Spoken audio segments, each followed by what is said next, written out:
নমস্কার বন্ধুরা, আজকের এই ভিডিওর মাধ্যমে আপনারা জানতে চলেছেন কারা কারা পিএম কিষাণ যোজনার 23তম কিস্তির টাকা পাবেন না। সম্পূর্ণ তথ্য সম্পর্কে কারা যোজনার 23তম কিস্তির টাকা পাবেন না, আপনার নাম নেই তো তালিকায় দেখে নিন।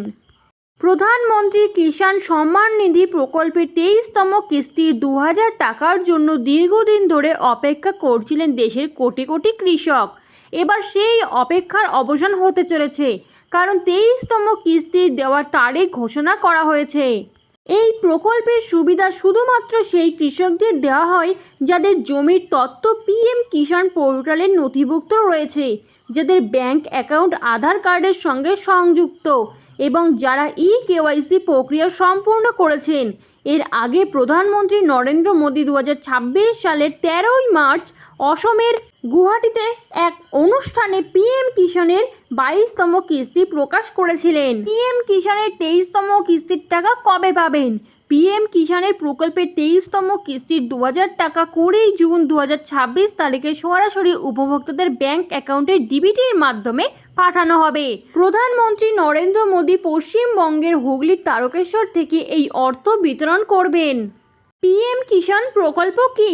পিএম কিষাণ প্রকল্পের আওতায় যোগ্য কৃষকদের বছরে 6000 টাকা আর্থিক সহায়তা দেওয়া হয়।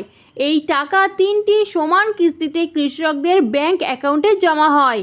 এই আর্থিক সহায়তা কৃষকদের বীজ, সার, কৃষি যন্ত্রপাতি এবং অন্যান্য কৃষিকাজের প্রয়োজনীয় খরচ মেটাতে সাহায্য করে। পিএম কিষাণ উপভোক্তার তালিকায় নিজের নাম কিভাবে দেখবেন? পিএম কিষাণের সরকারি ওয়েবসাইটে গিয়ে আপনি সহজেই দেখতে পারবেন আপনার নাম উপভোক্তা তালিকায় রয়েছে কিনা। ধাপ 1, পিএম কিষাণের সরকারি ওয়েবসাইটে যান। pmkishan.government.in। ধাপ 2, হোম পেজে থাকা ফার্মার্স কর্নার বিভাগে যান। ধাপ 3, সেখানে বেনিফিশিয়ারি লিস্ট অপশানে ক্লিক করুন। ধাপ 4, নিজের রাজ্য, জেলা, ব্লক এবং গ্রাম নির্বাচন করে গেট রিপোর্টে ক্লিক করুন। এরপর আপনার এলাকার সমস্ত পিএম কিষাণ উপভোক্তার নামের তালিকা দেখতে পারবেন। কারা 23তম কিস্তির টাকা পাবেন না? সরকার কিছু সন্দেহজনক মামলাকে পিএম কিষাণ উপভোক্তা তালিকা থেকে সাময়িকভাবে বাদ রেখেছে। এর মধ্যে রয়েছে যারা 1 ফেব্রুয়ারি 2019-এর পরে কৃষি জমির মালিকানা পেয়েছেন। একই পরিবারে একাধিক সদস্য যদি প্রকল্পের সুবিধা নিয়ে থাকেন, যেমন স্বামী স্ত্রী দুজনেই বা প্রাপ্তবয়স্ক ও অপ্রাপ্তবয়স্ক সদস্য একসঙ্গে। এই ধরনের ক্ষেত্রে ফিজিক্যাল ভেরিফিকেশন সম্পূর্ণ না হওয়া পর্যন্ত সুবিধা স্থগিত রাখা হয়েছে। পিএম কিষাণের সুবিধা পেতে কেওয়াইসি কি বাধ্যতামূলক?